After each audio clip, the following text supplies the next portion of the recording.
Hello everyone and welcome back to another video. In this video we're going to be going over some more SAT math, and in particular we're going to be doing graphs and interpretations. This video is brought to you by Spark STEM Scholars. Alright, so in this question it says the graph of a system of linear equations is shown below. Where is the solution x comma y to the system? Well, as we know, through the principles of algebra, if we have two equations that can be written as two lines, so anything in the form of, ax plus by is equal to c, and then dx plus ey is equal to f. These two lines, except if they are parallel, they will always intersect. And when we solve for the like x comma y solution of these two lines, they only intersect at one point, and that is the solution to this linear system. And in this case, the intersection of the two lines is at the point 4, comma, -5, giving us A as the answer. Alright, so in this question it says an airplane descends from an altitude of 9,500 feet to 5,000 feet at a constant rate of 400 feet per minute. What type of function best models the relationship between the descending airplane's altitude and time? So pause the video to take some time and solve it yourself, but now I will get into it. So here it's just asking us what type of function behavior best fits this scenario. And in these types of problems, it's really important to read the problem really carefully. And the key word that we have to understand here is, first of all, that the rate is constant. This is an extremely important word. And then after this, we also have to understand that the airplane descends, and that it goes from this height to this height, so it decreases in height. So we know that since it decreases in height and it talks about the altitude, that it's not choice C or D because these say increasing. And then after this, this key word of constant comes into play because decreasing exponential means that the rate of decay is exponentially growing, right? And that is not the case here because the rate is constant, so that means that the rate is linear, giving us B as the answer. Alright, so in this question it says 3x plus 6 is equal to 4y, and 3x plus 4 is equal to 2y, and the solution to the given system of equations is x comma y. What's the value of y? So pause the video to solve this yourself, and I will get right into it. So this is just a simple solving the equation for the two variables. So in this case, I notice that the coefficient in front of this variable is the exact same. And in cases like these, what you would use is a concept in algebra called Gaussian elimination, where you basically subtract one equation from the other. In this case, since I see that the numbers in the top equation are bigger than the numbers in the bottom equation, I'm going to do this minus this. So I'm going to add a negative here. And when we subtract the two equations, the 3x minus 3x cancels out. 6 minus 4 is equal to 2. And 4y minus 2y is equal to 2y. And isolating y, we divide by 2. And that gives us that y is equal to 1. We have solved the question. We don't have to find x, although you should if you want to verify your answer. The answer to this question is y equals 1. Alright, so in this question it says the function f is defined by f of x is equal to x minus 6 times x minus 2 times x plus 6. And the xy plane, the graph of y equals g of x, is the result of translating the graph of y equals f of x up 4 units. What's the value of g of 0? So pause the video to solve it yourself, and I will get right into it. So it gives us this function, and it says that in order to get g of x, we would translate f of x, meaning this function, up by 4. Now, in any function, in order to translate it up by 4, we would just take the function, and now we would say g of x is equal to f of x plus 4. because this means that any value that f of x would get, it would be shifted up by 4 if you plug in any x, right? So in this case, that means that g of x plugging in f of x is equal to x minus 6 times x minus 2 times x plus 6. And then, don't forget to add this part, plus 4, but outside the parentheses. And now, this is important because otherwise we'd have to, expand the parentheses, blah, blah, blah. What's the value of g of 0? So g of 0, in order to evaluate g of 0, to evaluate this function at 0, we would simply plug in 0 for each x value we would see. So here, x is 0, so 0 minus 6, that's negative 6. 0 minus 2, that's negative 2. 0 plus 6, that's 6. And plus 4. So now we just do some math, right? This is equals. Negative 6 times negative 2, that's 12, times 6 plus 4 is equal to 12 times 6, that's 72, plus 4 is equal to 76.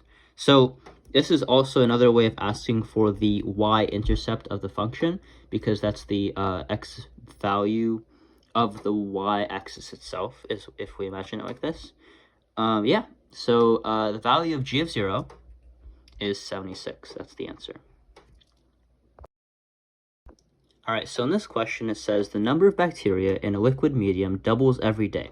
There are 44,000 bacteria in the liquid medium at the start of an observation. Which of the following represents the number of bacteria Y in the liquid medium T days after the start of the observation? Okay, so the first important piece of information that it gives us is that it doubles every day. This tells us the exponential growth rate of the number of bacteria. And this, 44,000, tells us the initial amount of bacteria in the liquid medium. And it asks us to model this behavior of the number of bacteria by using a model. By using a function. So, as we know, any exponential function follows this model. A, b to the x. A being the starting value, b being the growth rate, and x being the time rate at which the growth happens. So here we know that a is 44,000, so y is equal to 44,000 times b. Here we see that the word doubles suggests that the growth rate is 2, because each time after the first day, it would be 2 times 44,000. After that would be 4 times. So we know that 2 is the growth rate. And then we simply have t instead of x. It's about the same thing, just a better representation of time. And we basically have our answer. The only thing that looks like our answer is D. So that must be the answer to this question. All right, so in this problem, it says the table shows the exponential relationship between the number of years x since Hannah started training in pole vault and the estimated height h of x in meters of her best pole vault for that year. Which of the following functions best represents this relationship where x is less than 4? So pause the video to solve it yourself, and I will get right into it. So we are asked to basically model this.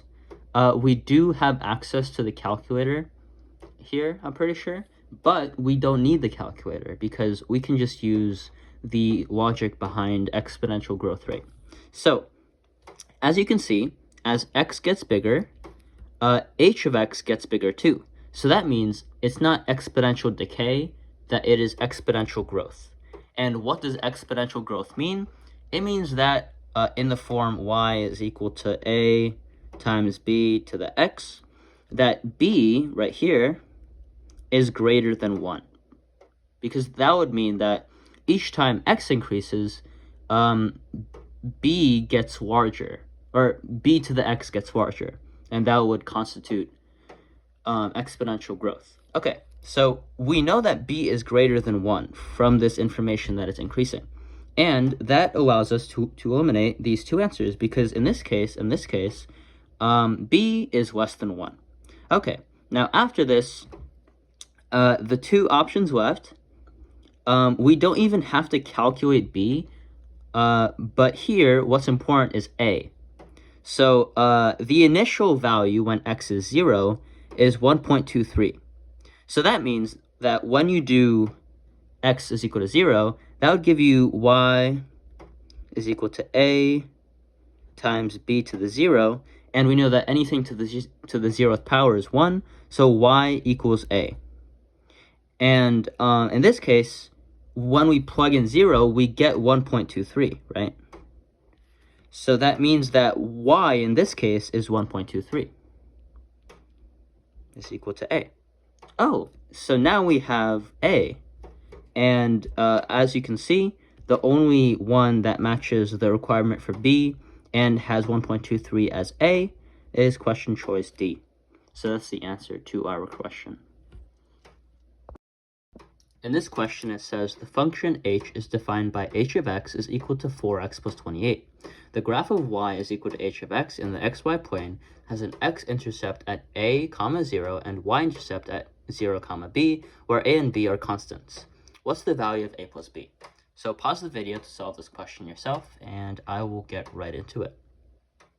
Okay, so here it tells us that the coordinates of the x-intercept, and if we imagine it,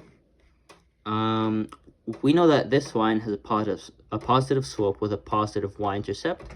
So that would mean that the line would look something like this, right? Like this. This being 28, because this line right here has an x-coordinate of 0. So when we plug in x equals 0, h of x would just equal to 28 because 0 times 4 is 0, and 0 plus 28 is equal to 28. So that means that the y-intercept in this case, since this is the y-axis right here, the vertical axis, has coordinates 0, 28. So now we know b, because the y-intercept has this form, b is equal to 28. Okay, now it's also asking us for the x-intercept.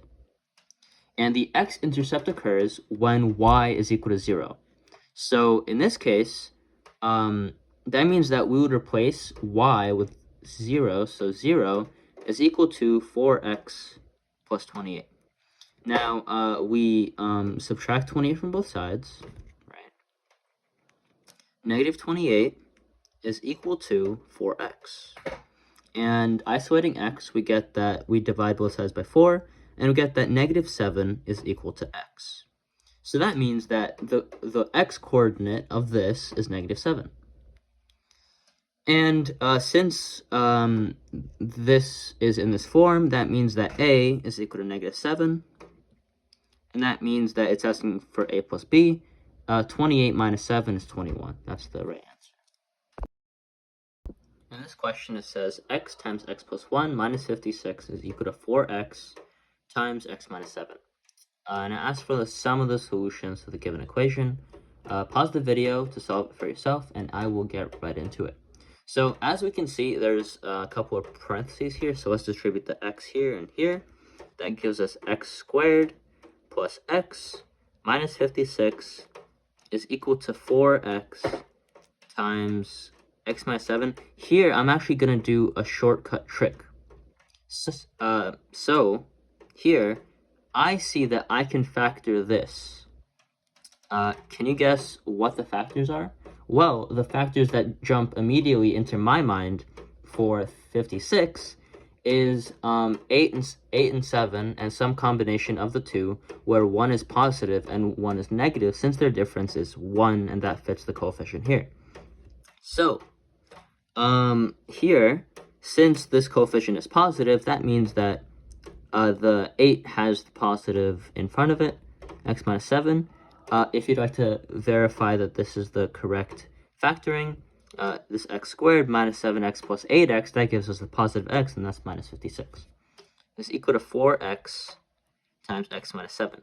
And here, we see that we can actually divide by x minus 7 on both sides. However, this is actually a very important thing in algebra.